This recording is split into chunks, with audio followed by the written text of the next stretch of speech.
Manca Izmajlova, sem prav prebral, Izmajlova. Ja. Izmajlova, to ni slovenski priimek? To je ruski priimek. Prababica od mojega moža je prišla po tisti oktobrski revoluciji v Slovenijo in priimek je ostal. Tako da moj mož je v bistvu samo še na četrt Rus, ampak ves čas mislijo, da je Rus. Veliko stvari sem prebral. Slovenska pevka, mezzosopranistka, igralka, avtorica, voditeljica. Kaj ta trenutek najbolj od vsega? Ker verjamem, da ravno vse tole ne gre, še posebej, če ima človek raven novo knjigo. Se pravi, še pisateljica, poleg vsega tega. Ampak najprej smo te spoznali kot pevko, se mi zdi. Ja, seveda. V bistvu od 16. leta naprej sem bila pevka, pa sem bila tudi nekaj časa se mi zdelo, da bi rada postala igralka, da bom me bolj teater vlekel tudi po študiju v Londonu. Potem se me pa življenje vedno znova skozi vračalo nazaj v petje, tako da predvsem pevka. Pred korono sem imela redno tako kakšnih 60 koncertov na leto po vsem svetu, nastopala v najmanjših dvoranah, v dvoranah za 5000 ljudi s svojim koncertom, tako da res tako pestro, dobro kariero, že več kot 20 let. Coolcast s Klemnom Bučanom in z Manco Izmajlova. Berem, da Manca poje v 25 jezikih. Ja. A znaš vse našteti? 25 jezikov, jaz pa ne vem, če znaš zdaj 25 jezikov našteti. Znam jih vse našteti, počasih ko kuham, tako se hecam, pa potem po eno kitico v vsakem jeziku pojem. Po svetu, ko sem hodila, se je to izkazalo za zelo dobro stvar, kako zlesti publiki pod kožo, da recimo priješ z zadnjim bisom in ga zapoješ v njihovem jeziku. Seveda te tukaj lahko zelo psihat spet na cedilu pusti, tako da se moraš dolg časa učiti, da si res suveren, sploh ne vem, ko v Kairo operi poješ v arabščini njihovo najbolj legendarno pesem, ko pač ti naprej povedo, da te bojo žvižgali, če ne bodo. No pressure, brez pritiska, zadnjo pesem bom pela v jeziku, mogoče bomo zafrkalo vse.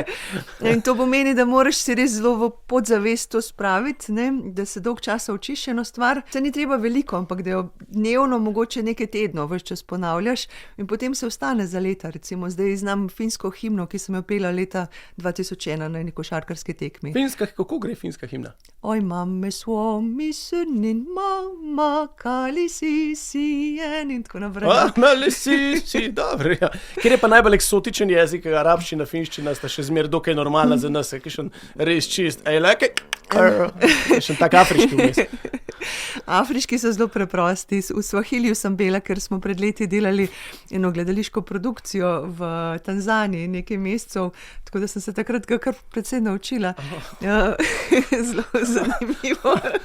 Jaz se hecam, ona pa znam malo v Swahiliju, recimo. Mislim, lahko sem se že cenkala na tržnici z njimi v Swahiliju, ampak to sem malo pozabila. Mene par pesmi bi pa še šlo. Ja. Težka je kakšna japonščina, ampak mislim, da najbolj težko bi bilo peti v arabščini, zato ker oni imajo te četrt tone, to, kar našemu ušesu zveni fovš, ker moraš nekako med intonacijo lesti in biti ravno prav visok, recimo za moje ušesa bi bilo prenisko, previsoko, njim je pa to ravno prav. In me prav ena gospa učila, ki v Kairu uči arabsko petje, tako da mi te okraske pa to so, oni pa s tem zrastejo gor. In to zelo hitro narediš narobe, ker tebi se zdi, da je v redu, njim se pa zdi, da je čist narobe. Zdaj, verjetno hodeš v krog, pa malo razlagaš o tem, verjetno ljudje smo prepričani, da mi znamo dihati, da to je samo, in to je to, znam dihati, ja, ne, ampak v bistvu ne znamo. Vsak zna dihati, ja. Dihanje, kakršno bi moralo biti, je pretežno skozi nos, pa zelo globoko pa ritmično, ne. Zakaj, da čisto na hitro rečem, skozi nos se zrak navlaži, očisti, se greje. Razen tega je vdih počasnejši, tudi izdih je skozi nos počasnejši, zato dobimo več kisika in tista ta prava ritmičnost se dogaja skozi nos.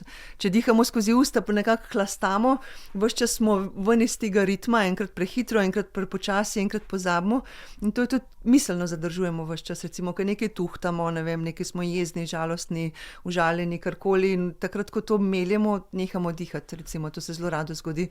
Potem je to tudi sedeč življenjski slog, ker večina ljudi, to, kar rada rečem ljudem, recimo, zdaj, če sedite, odlepite svoje rebra stran od popka in boste preponsko mišico ji dali prostor in bo ona takoj dobila več prostora, ker smo kar vajeni nekako s tem delom dol pritiskati in je vse ukleščeno v trebuhu. Tako tudi zaradi tega sedimo v službi z računalnikom, v avtu, na kavču in tako naprej. In je problem z tem, da stiskamo vse te organe notrne, ki bi morali dihati. Tako da ta vadba, ki jo jaz učim, ni neka meditacija, je v bistvu kot neke vrste fitness za pljuča. Zelo hitro se ukrepijo vse mišice, ki so povezane z dihanjem, pljuča se odprejo vse smeri in v bistvu dobiš tisti naravni refleks nazaj. Tako da ni treba o tem razmišljati, ampak telo, kar samo po sebi, se samo spomni na to. Ne? Kako se pravilno diha? Ker verjetno, ko smo dojenčki, pravilno dihamo. Ja, ko smo pa pozabimo vmes. Pa pozabimo in v bistvu večina ljudi je tako zakrčenih, tako v bistvu slabo diha, da tudi ponoči slabo diha in to je izjemno slabo, ker se ponoči potem ne regeneriraš, ne odpočiješ. Zaradi tega so ljudje bolj bolni, imajo slabši imunski sistem, je več nekih alergij, se slabše počutijo, imajo motno glavo. Zdravje celotnega telesa in tudi psihe do neke mere se začne in konča pri pljučih. Mislim, zdaj sem začel malo zadnje čase spremljati tudi dihanje, vidim, kako je to en širok pojem. Začel sem pa tako, ko sem tekel in sem recimo kdaj je dihal skozi nos not in skozi usta ven in to je že narobe, se hitreje utrudiš, ne? Ker se potem ta kisik in O2 in vse se mečka nepravilno nalaga. To je še kar v redu. V bistvu skozi nos noter, skozi usta ven je še kar v redu. Še kar v redu. Ja, slabše. Najtežje je pa skozi usta dihati. In pa te srce razbija, zmatraš se. Tudi veliko lažje se športom ukvarja, če pretežno dihaš skozi nos. Izdihovati ves čas skozi nos je kar težko. Tako da bi rekla, da ni treba niti ustrajati na tem, ampak dihati pa vsekakor. Zdaj, ko govoriš, ko si v afektu, ne vem, ko nekaj moraš narediti teč za avtobusom ali kaj takega, je tudi v redu dihati skozi usta, ampak samo takrat. Ne? In potem pride do tega, ljudje so pa tako vajeni dihati skozi usta, da tudi po noči dihajo skozi usta, ne, in pol je ta tukaj smrčanje, pol v bistvu se zbujajo ves čas podzavedno tudi, ne vem, do 50krat na eno minuto. Tudi zraven, ki ne smrči, se zbuja. Ampak v bistvu si dejansko zelo kvarimo zdravje s tem, ker smrčimo in slabo dihamo po noči in ves čas se prebujamo, ta spalna apnea, ki potem tudi ljudje dobijo. Eni si usta zalepijo, ker ni rešitev. To se mi zdi prav čudno. Usta si zalepiš, potem pa še nos zabaše po noči. Ti glavo raznese. Ja, potem nekaj vmes. V bistvu moraš ti telo navaditi, da ono samo začne tako spet na polno dihati. Ne? Ker pljuča v bistvu so spredaj, jih je manj, kot jih je zadaj, pod spodaj jih je več, kot jih je zgoraj. In mi večinoma dihamo spredaj zgoraj, tam, kjer je pljuč najmanj. Zanimivo je tudi, kako lahko v bistvu sami sebe kontroliramo s tem dihanjem. Recimo, če počasi izdihnemo, recimo, kako že sam srčni utrip lahko kontroliramo z dihanjem. Ja, obstaja veliko teh nekih metod, zdaj pa odvisno, kakšen človek si. Ne? Recimo, jaz nikoli nisem bila pretirano za neke počasne metode, sicer jih tudi poznam in ljudem, ki se tega želijo, jim jih tudi pokažem, jih naučim. Lahko si na izjemno stvari vplivaš, seveda, lahko povišaš recimo krvni tlak, lahko si ga znižaš, lahko, ne vem, se zbudiš, pa si dvigneš energijo, lahko se pomiriš s tem, prav to je v bistvu čudežno pri teh vajah, zreguliraš se. Se pravi, te vaje so tudi v tej knjigi, recimo, te vaje, ki jih lahko potem sami doma naredimo, recimo, da se zdaj hočem pomiriti antistresno, da si počasi vdihnem in počasi izdihujem, da se pomirimo recimo v enem trenutku, da si pri športu znižamo srčni utrip. Ali pa tudi recimo, če si rabiš zjutraj malo glas ogreti, če si recimo v nekem jutranjem programu, pa si še ves tako, bi rekla, zaspan, narediš minuto, dve tega in je glas in energija v bistvu se zelo hitro pojavi. Tako zelo hitri učinki so pri teh vajah, ki jih jaz učim, ni treba, ne vem, 1 uro ležati, nekaj pač šteti svoje vdihe, pa hiperventilirati. Dosti da ostaneš za 3-5 minuti za računalnika in narediš, ko bi naredil, ne vem, nekaj trebušnjakov ali pa ne vem, 10 počepov ali pa kaj takega, narediš to s pljuči. Sprav vse to je tukaj le noter. Ta je tudi moja zgodba, zakaj sem se k temu sploh obrnila, to je bilo še pred korono in ravno pred korono je bila knjiga gotova že in tudi vsi ti workshopi, ki jih zdaj delam od, ne vem, podjetij do individualnih ljudi, online, v živo, ne vem, z medicinskimi sestrami sem delala vse mogoče skupine, od anksioznih najstnic 17-letnih do 83-letnih gospa, ki praktično samo še to lahko delajo in jih nekako to drži vitalne in fit in tako naprej. Tako da krasne izkušnje, v tem času in vsekakor tudi zdaj, ko je več koncertov, ne mislim s tem prenehati, ker je postala ena taka to strastno življenjska. Vedno več, ko vem o pljučih, tudi različne podtematike, dihanje, vedno bolj me to fascinira. Kje vse si pa učila, recimo, tehnik dihanja? Verjetno si šla malo po svetu, pa od različnih ljudi pobrala kakšne informacije, si vse sama iz sebe? Ne, v bistvu v Moskvi sem se te metode naučila, takrat, ko sem študirala, in potem, ko sem se k temu vrnila čez nekaj let, sem to pač poglobila. Sem šla spet še enkrat nazaj v Moskvo, si ogromno enih pač literature preštudirala, filmov, vsega mogočega pogledala. Je pa kar dosti skrito, no, ker to je ena taka metoda, ki kljub temu, da se mi zdi, da je izjemno pisana na kožo zahodnemu človeku, ker je z nekega zelo jasnimi navodili, z minimalno časa, maksimalni učinek, je nekako ostala v nekih starih sovjetskih učbenikih, črno-belih, suhoparnih, in jaz sem si želela to narediti barvito, zanimivo, dinamično, da pač ljudem to, da jih pritegne, no, enostavno. Ker ljudje imajo seveda zelo slabo disciplino. Mi glasbeniki, ko recimo sploh pač v teh klasičnih vodah moraš imeti ogromno neke discipline z vadenjem, s tem, onim, tretjem. Nekomu pa reči, da nekaj počne vsak dan 15 minut, 20 minut, večini ljudi je to težko. Ja. In jaz tudi s temi online programi poskušam to narediti zabavno, da pač da imajo skozi nekaj novega, da ne obupajo, no. In res ne obupajo. Kje lahko te online programe imaš v kakšnem YouTube kanalu, se da naročiti pri kakšne spletne Vse strani? mogoče, ja. dihalna-telovadba.si, tam je ta osnovni program, kjer v 20 dnevih z ljudmi sem prav tako vsakodnevno v stiku in jim dajem nove naloge, jih tudi spodbujam, tudi vidim, če so obupali, če recimo jim malo volje zmanjkuje. So nehali pa jih spet nazaj. Ne nehati dihati, ne obupati, ne smete Je, nehati to ni dihati. smešno, ker v bistvu, veš, online programe imajo 2% uspeh, menda. Aha. 2%, ljudje si ga kupijo in ga imajo, enostavno. Pri meni je 95% uspeh, ker imamo na koncu anketo in dejansko spremljam, da ljudje pridejo do konca, tako da to je zelo dobro. Potem je tukaj Facebook, zdaj sem imela kar nekaj teh webinarjev brezplačnih, 7 minut za zdrava pljuča, rubrika vsak mesec. Tako da cel kup teh videov je že vse posod, če nekdo hoče poiskati. Največ je pa vse na enem kupu zbrano na dihalna-telovadba.si.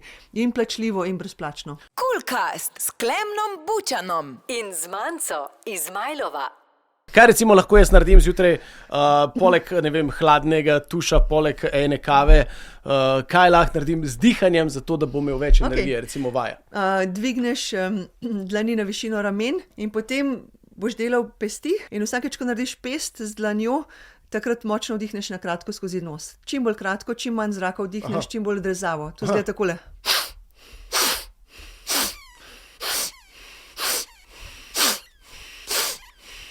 To je bilo zdaj 8 ponovitev in to je zdaj vedno se dela v osmicah te vaje. In zato, da se ne zgubimo, v kot sobe 8-8-8, to je pol že 32, ne? In pol recimo čez pol minute še enkrat 8-8-8 in še enkrat. To se pravi, in to že skoraj 100 pride skupaj. In zelo ritmično, dovolj hitro. Ker čutim malo v glavi, da nekaj se dogaja. Energija pride zelo hitro, glas se zelo hitro odpre. Sploh je fino, če se to pri odprtem oknu naredi, da ni tako zaprto, kot so zdajle, ne? Ali pa recimo zunaj mora biti pa več kot 5 stopinj, da to delamo.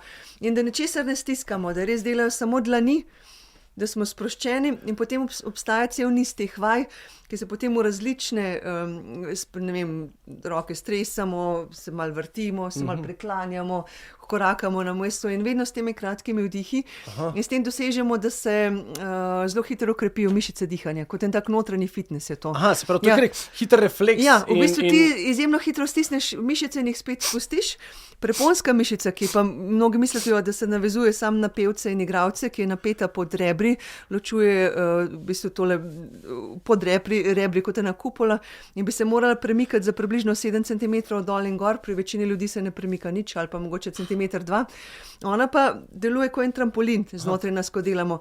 In vsakeč, ko poskoči, zmasira malo jetra, malo želodec, malo cela prebavila, rodila, organe reprodukcije. In v bistvu za celo trebušno votlino, s katero ima marsikdo probleme tekom življenja, je to izjemno blagodejno, ker dobiva tako mehko masažo. Kaj pa recimo ena stvar, recimo, ki je tudi ljudje pri vsakodnevnem tempu zlorabimo, recimo, kakšna vaja za pomiritev živce na hitro, se pravi, da mi je počul živc, tam mi nekdo, neki šefica poslala mail, ki mi ni všeč. Tudi ta ista vaja. Ista vaja? Ja, ista vaja. Oziroma pač lahko lahko, tukaj v knjigi so različne še te rotacije narejene, ampak narediš 1, 2, 3 vaje, nič ne odreagiraš jezno, ne pokličeš nazaj, ne napišeš jeznega maila. Najprej to. V bistvu se čisto film obrne, ko to narediš.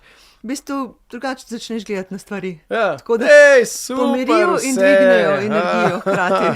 V glavnem, komu vse je potem ta knjiga namenjena? Vsem. Praktično vsem, kot sem rekla, bolnim in zdravim, mladim in starim, tudi recimo športnikom izjemno, ker če si začneš pretežno dihati skozi nos, si lahko zelo izboljšaš športne rezultate in tudi lažje se ukvarjaš z športom. Tako da to je taka zanimiva metoda, ki mislim, da ni tako zelo poznana. No. In jaz veliko tega zdaj predavam. Kje pa lahko knjigo dobimo? V vseh knjigarnah naročimo na... V vseh knjigarnah, pa na spletni strani. Pa tudi, na spletni seveda. strani. Ja. Jaz mislim, da glede na to, da je to namenjeno vsem, mislim, da sigurno bo komu tole všeč, tako da takole knjiga zgleda, da boste vedeli. Ne? Manca Izmajlova s polnimi pljuči. Vdihni življenje s polnimi pljuči. Mi da se zdaj malo vdihnila, samo da ste videli, kako izgleda. Več boste pa doma povadili. Nikoli ne bi mislil, da je taka znanost zadaj. Ko sva prej rekla, ljudje dihamo z 20 do 25%. Skupaj pa ti že dihaš? Na polno. Na polno? 100%.